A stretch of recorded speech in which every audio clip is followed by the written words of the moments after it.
بسم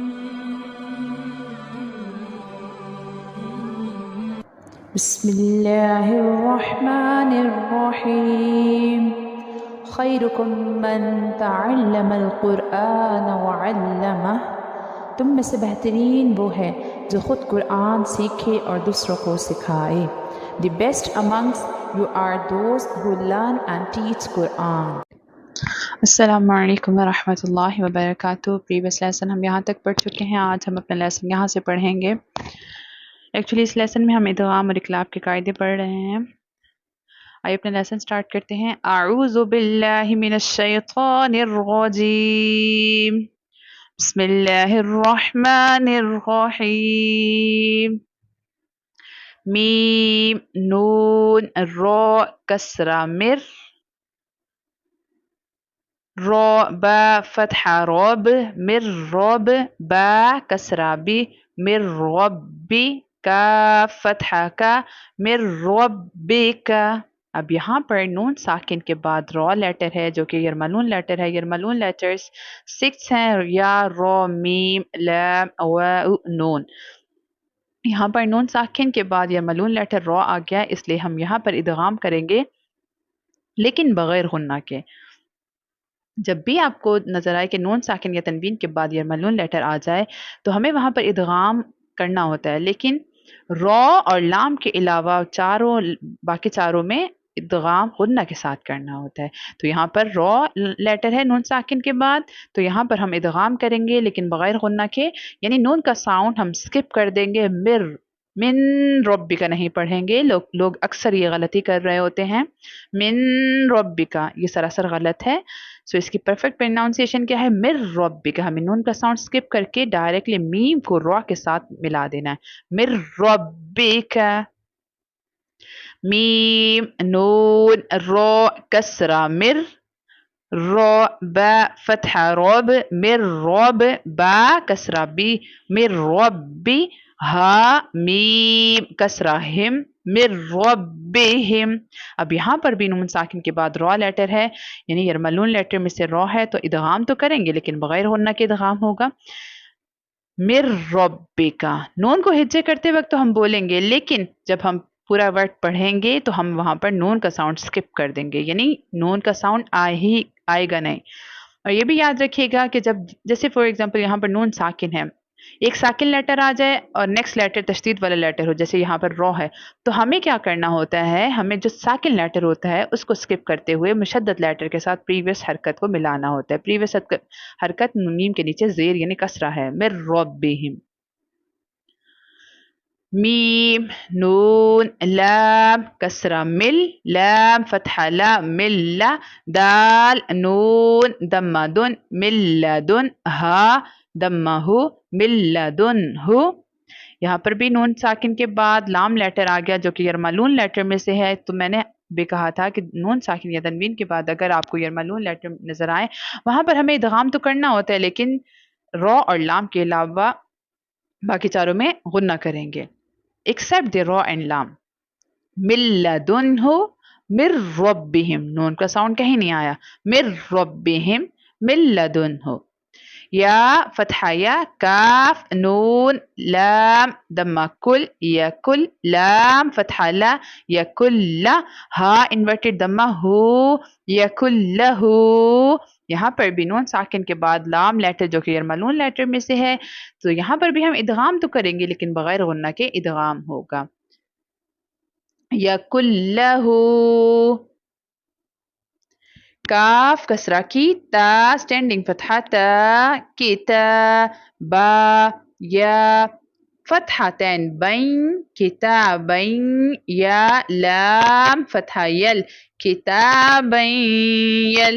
قاف اسٹینڈنگ فتحہ قا کتابین یلقا ہا دمہ کتابین یلقاہ. اب یہاں پر با کے بعد با کے اوپر تنوین 2 زبر 2 زیر 2 پیش حرف وال تنوین، با کے اوپر فتحتین ہے. تنوین کے بعد یا یرملون لیٹر آیا ہے، سو یہاں پر ہمیں ادغام کرنا ہوگا غنہ کے ساتھ. کتابین. This is called ادغام ود غنہ. کتابا یلقاہ.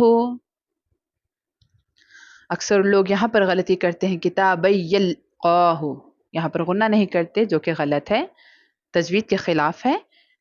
اکارڈنگ ٹو تجوید کتابا یلقاہ، را فتحہ را، جیم دمہ جو غجو، لام یا دمتان لن غجل یا سین فتحہ یس غجل یس، عین اسٹینڈنگ فتحہ آ غجل یسعى. اب یہاں پر لام کے اوپر تنوین ٹو پیش، دمتین کی تنوین. After دمتین the next letter is your malun letter, so we have to do idgham with gunna. غجل، this is called idgham with gunna. غجل يسعى. ها دمه، دال واو فتحتين دم هدى، واو فتحة و هدى و، ذال كاف كسرة ذك هدى وذك، را standing فتحة را هدى وذكر هدى وذكر. اب یہاں پر دال کے اوپر فتحتین یعنی ٹو زبر کی تنوین ہے، اور اس کے بعد نیکسٹ لیٹر واو ہے. واو چونکہ یرملون لیٹر میں سے ہے اس لیے ہم یہاں پر بھی ادغام کریں گے غنہ کے ساتھ. یا کو ہم اس لیے اسکپ کر رہے ہیں کیونکہ واو تشدید والا لیٹر ہے، ہمیں واو کے ساتھ ملانا ہے. ہدی و ذکر، اور لاسٹ لیٹر یا اس کو بھی ہم نے کاؤنٹ نہیں کیا، سائلنٹ لیٹر ہے وہ بھی کیونکہ اس کے اوپر نیچے کوئی سائن نہیں ہے. ہدی و ذکر، سائلنٹ لیٹر یعنی عربک میں زائد لیٹر.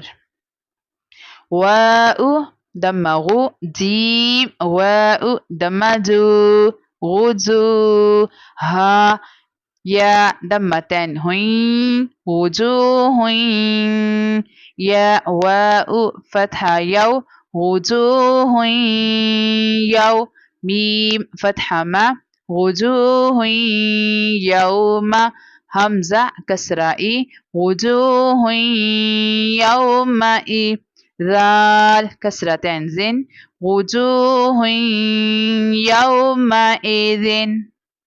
اب چونکہ یہاں پر جیم کے اوپر دمہ یعنی پیش ہے، اس کے بعد واو ساکن ہے، سو یہاں پر واو مدہ ہو رہا ہے، اس لیے ہم یہاں پر کھینچ کے پڑھیں گے جیم کو وجو، اور پھر ہا کے اوپر تنوین ہے، دمتین ہے، اس کے بعد یا لیٹر ہے جو کہ یرملون لیٹر ہے، ادغام ود غنہ کریں گے وجوہ، this is called ادغام ود غنہ. and then یا کے اوپر فتحہ ہے، after the فتحہ the next letter واو ساکن، so it becomes a واولین. جو واولین اور یا لین لیٹرز ہوتے ہیں ان کی pronunciation we have to pronounce in an Arabic accent without any elongation، یعنی ہمیں اسے بغیر کھینچے بغیر جھٹکا دیا معروف پڑھنا ہوتا ہے وجوہ یو، اور اکثر لوگ پڑھتے ہیں یو، نہ اس کو بہت کھینچیں گے، نہ یو نہ یو نہ یو، دونوں غلط ہیں. اور اس کی جو ایگزیکٹ پروناؤنسیشن ہوگی وجوہ یومئذ، وجوہ یومئذ. آئیے اپنے لیسن کا ریویو کر لیتے ہیں. من ربک، من ربہم، من لدنہ، یکن لہ، کتابا یلقاہ، رجل یسعى، ہدی وذکری، وجوہ یومئذ. میں امید کرتی ہوں آپ نے میرے ساتھ لیسن کی پریکٹس کی ہوگی. خود بھی قرآن پاک کو تجوید کے ساتھ پڑھیں، اپنے بچوں کو بھی قرآن پاک تجوید کے ساتھ پڑھائیں. اللہ پاک ہمیں قرآن پاک کو صحیح معنی سے پڑھنے اور اس پر عمل کرنے والا بنائے. جزاک اللہ، مع السلام.